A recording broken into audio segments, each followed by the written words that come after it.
What's good, people? It's your boy Cosmic. I'm gonna make another stewed chicken tonight. But before I do that, I'm going to chop and prepare all of my seasoning for, say, the next 3 to 4 weeks. See the lovely Soraya over there. Okay, I'm gonna just run down a couple of the things. I have 2 onions. I have parsley in here, but I'm not going to use all that parsley. I just washed it all and I brought it all out here. I have cilantro. That's cilantro. I have 2 tomatoes. I have, I don't know how many stalks I say. 1, 2, 3. I can't count. It's 7 stalks of scallions. 2 stalks of celery. 2 stalks of celery. I have, I don't know what this would weigh in ginger, but I have this much ginger. I'm gonna cut the skin off of it, and I was gonna grate this, but I just realized if I'm throwing it in a blender, it doesn't make sense to grate it. The blender will take care of that, so I'm not worried. I have 1 green pepper, 1 red pepper. In the bowl already, I have a tablespoon of oregano. No, I have 2 tablespoons of oregano, a tablespoon of cumin, a tablespoon of sage, and a tablespoon of basil. But right now I'm going to get to the chopping, so there's no reason for you to watch me chop vegetables. As I said before, if you don't know how to chop vegetables, you got a problem. Plus, you'll see the end result of how I chop things. So you can pretty much work out on your own exactly how I chopped it, okay? All right. See you in a minute.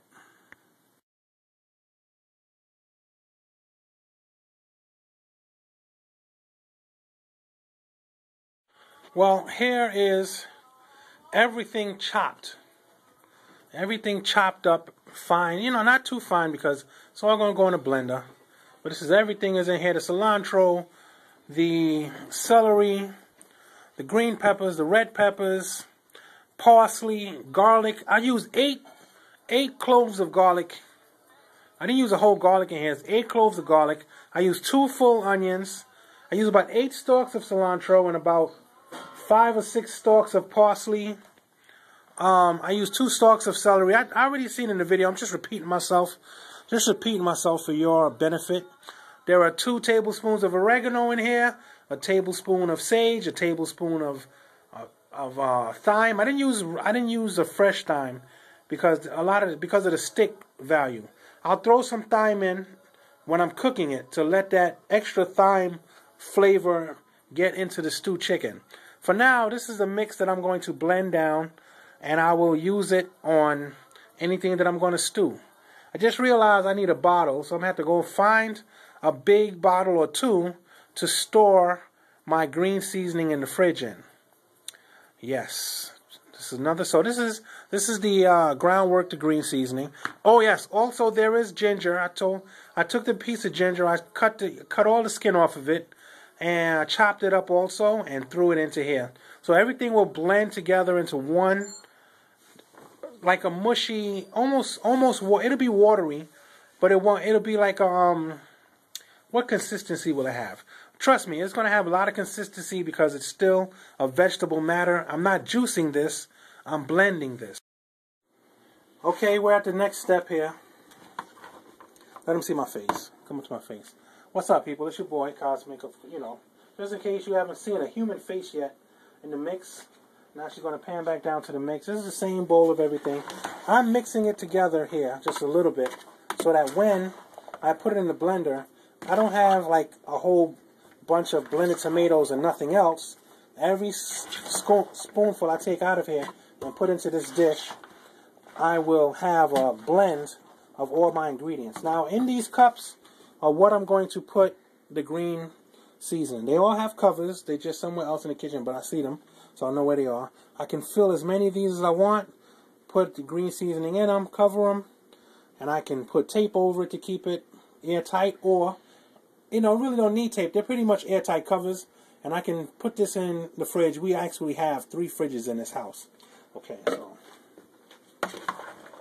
this has been mixed enough.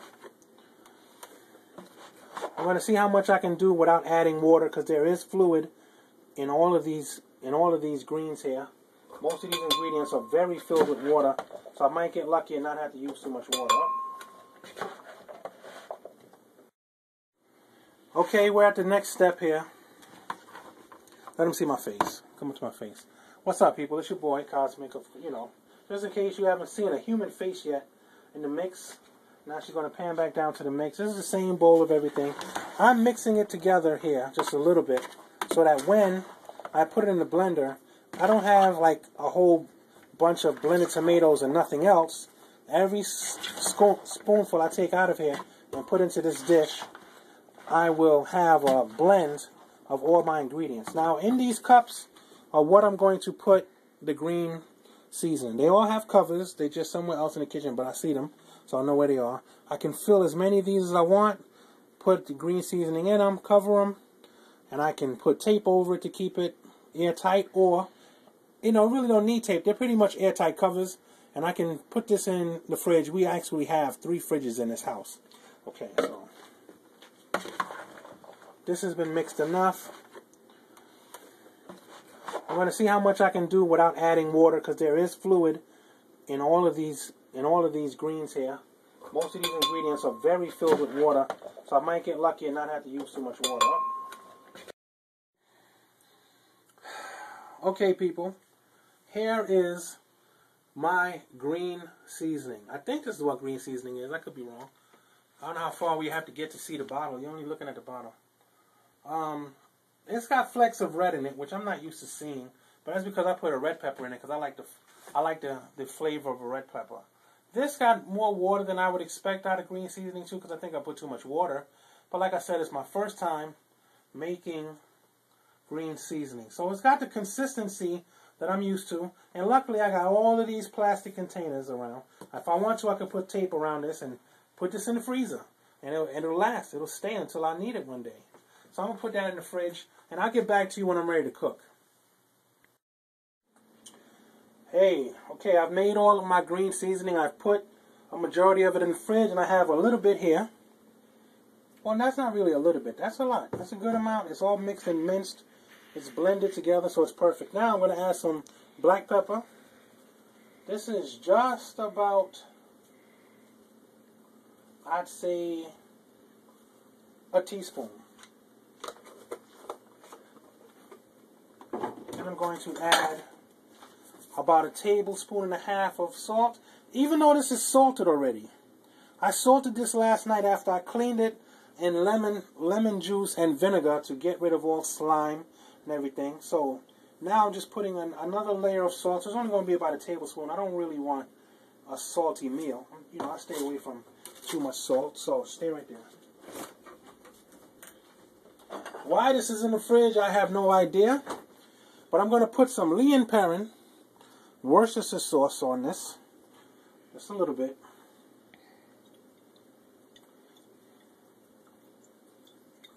And I'm debating whether or not to add cat anyway. I love the way it came out. I don't know about Sarai. Did you love the way my stewed chicken came out? It was delicious. But I'm going to add just a touch of ketchup just so I'm left alone by all them real Trinidadians I know. I even bought ketchup to add, just so y'all would stop with your mess about us Trinidadians just put ketchup. We just put ketchup in everything, boy. We just put ketchup in orange juice. No, I'm joking. I'm joking. But anyway, that's all the ketchup I'm adding. I'm not adding a lot of ketchup. I love the way it tastes last time. I didn't really vary too much from the ingredients. Oh, here's another thing. If you look up here, you can look up here. This is how I used to cook. And my food came out delicious. I can't lie. My food came out fantastic. This is how I used to cook. Individual seasonings. Onion powder, paprika, garlic powder, minced onions, basil, oregano, parsley, everything from up here.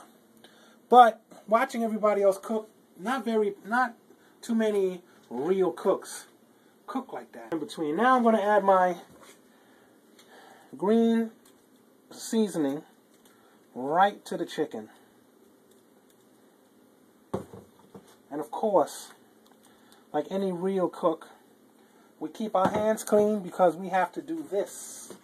In order to really get that taste into food, you have to put your hands in it.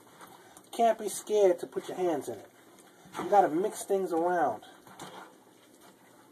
If you can reach and turn that light on, you can have more light.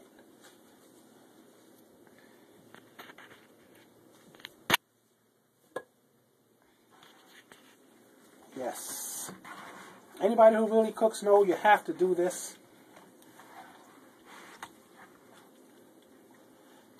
Now, usually I like to let my stuff sit for a day in the seasoning. Some people say an hour is enough, 2 hours is enough, and it really is. It really is enough that you only let it sit for about an hour or so after you give it a rub down like this. You know, I give all my, I love you, chicken. Ooh, chicken. Ooh, yeah, right there, baby. Ooh, yeah. And well, that's how I treat my chicken. That's why it tastes so delicious. Whether I'm stewing it or barbecuing it, my chicken gets a nice, healthy, loving rub, and it opens up for me and with wonderful taste. It's like, oh, Tony, you turned me on so much. Eat me, baby, because you're so wonderful. Anyway, that's how I treat the chicken. This is pretty much this is a good mix. Everything is mixed up. Another thing Trinidadians do is they get a very big knife and they chop these things into pieces.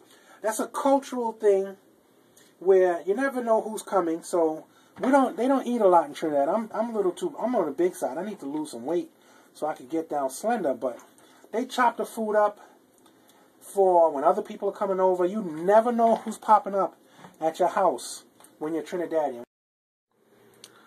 Here are my carrots, chopped up and ready to go.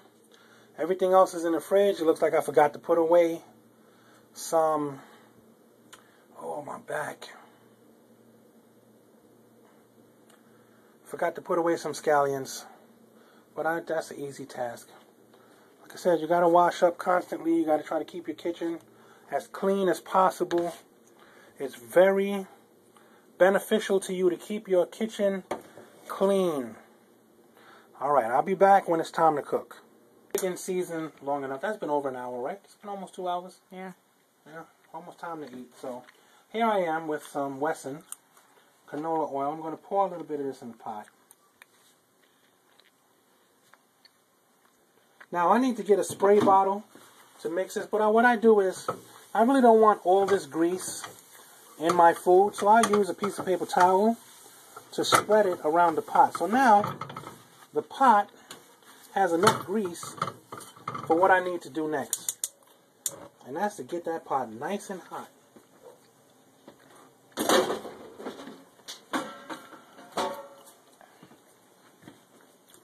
This is a Dutch pot. I mentioned it in another video, but I didn't edit the other video, so I might be erasing that one because this is basically a redundant video. This is a new one. Let's get the sugar from here. This is brown sugar. And basically what I'm going to do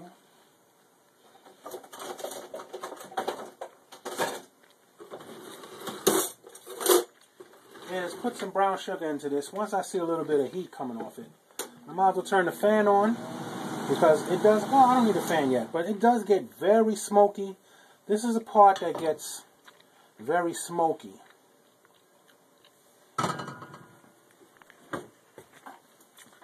So I'm just waiting a few minutes. I should stick my hand in there, and if my hand sizzles, then I know it's hot. No, I just heard some crackling, so it's getting to where I need it to be.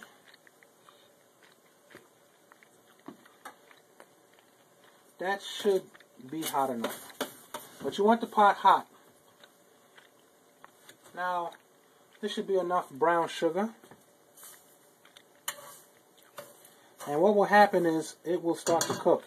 I might not have let this pot get hot enough, but it's getting there very quickly. I have it on a very high fire. This sugar right here, if it jumps out this pot on you, it'll burn the shit out you. Trust me. The crap out you. So you want to be careful how you put the chicken in the pot once this starts to caramelize. But you see right now what I'm doing is I'm stirring it and I'm getting that brown, dark brown, sort of melted honey look out of the sugar before I put my chicken in it. Now, before I put the chicken in before a little too early, but you see now, see that golden color coming out of it? This is when I should now almost be ready. There, that's perfect. It's not burnt, but it's giving me the bubbles. Now you might want to back up a little bit, sweetie. I don't want you to catch any burns.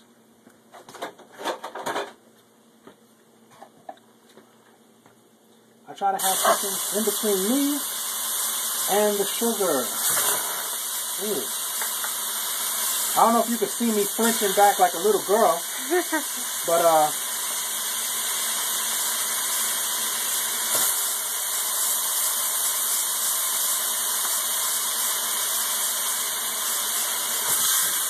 trust me when I say I do not want to get burned by any hot ass sugar.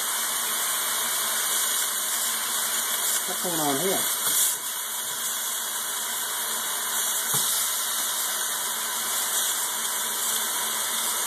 Now if you look right here in this, I have all of this left. I'm going to add water to this later, but for now, I have to begin stirring my chicken.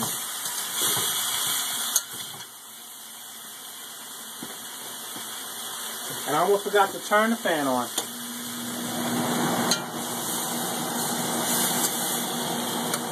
I don't know if you can see the brown, that sugar coating the chicken.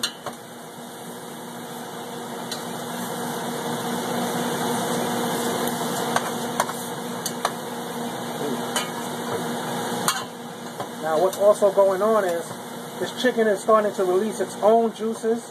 The green seasoning is also releasing its own juices. But what I'm trying to do basically is get that brown sugar on my chicken as much as possible. You see, cooking takes patience that some people don't have, Natasha Miller. Natasha Miller is one of my wives. I'm a man of many wives. She's just one of them who can't cook. Well, I think she just refuses to cook. But after she sees this video, she must follow my instructions and cook a meal for the family, or I will beat her. Yes, I know you thought you were just getting a cooking show, but you're actually at a polygamous camp right now. Let me stop. Anyway, you can get back to the pot. Now, as you can see, I'm adding the brown to it. I hope, I did some video that's now there. I don't think it took, if it took, well, I have it on, I can edit it and show you the browning effect. If it didn't, I'm sorry, once again, we missed that. I'm just spreading this chicken around. I'm spreading this chicken around on the caramelized brown sugar that I put in the pot with a little bit of grease before I put the chicken in. So I'm just spreading it around, trying to get that golden brown complexion on all my chicken. Trust me, it takes a lot of stirring. I watched my grandmother do this to some degree, but she would always kick me out the kitchen. She'd always kick me out the kitchen before she put the brown sugar in the pot. So I actually used to miss that part of what's going on. And now that I know about it in more detail, I see why. It can be dangerous. You don't want your kids in the kitchen when you're doing that. I haven't had an incident yet with any brown sugar coming up out the pot in any form yet, but that's no reason to think that it's not something that can happen. So be careful in the kitchen when you're cooking around kids. So that's how it is. That's how it happens. Okay, now I gotta stir this. So we're gonna come back when I'm finished stirring, because I gotta stir for about another 10 minutes, and we're not gonna have 10 minutes of we're not gonna do 10 minutes of me stirring.